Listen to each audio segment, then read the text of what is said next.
For the last few years, I've been living in New Orleans and selling paintings in the middle of town in Jackson Square.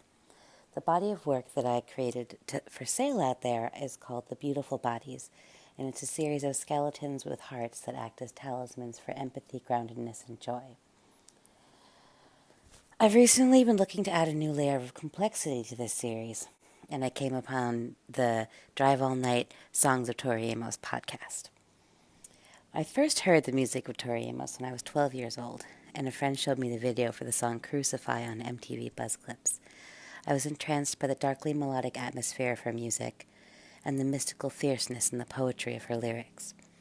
The Tori Amos fan community is a haven for sweet, sensitive souls and has been a big part of my growth as a person and an artist. In 2016, two members from our community started this podcast exploring Tori's musical catalog in the form of in-depth discussion about the lyrical content of each song, various live performances, and conducting interviews with people who were involved in the production.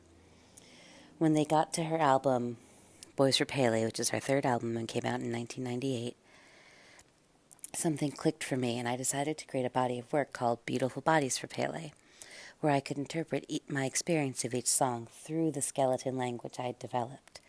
I know this album so well, and am in love with its structure as an act of ritual descent into the psyche and the story of a return to wholeness that it embodies.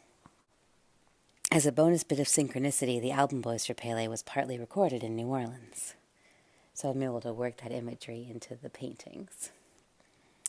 I was able to finish the painting for the first song on the album, Beauty, Queen, and Horses, before Tori's show in New Orleans on her Native Invader tour last year. I brought the painting with me to the meet and greet before the show and was able to show it off to my Tori friends and to Tori herself. She was very gracious and excited for my project. Her show that night was unbelievable. It was my only show that tour, and such a good one.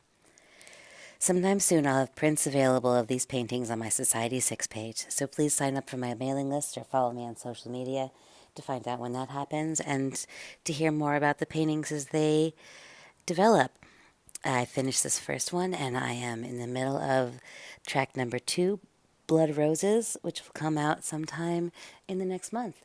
Thanks for listening, and have a good night.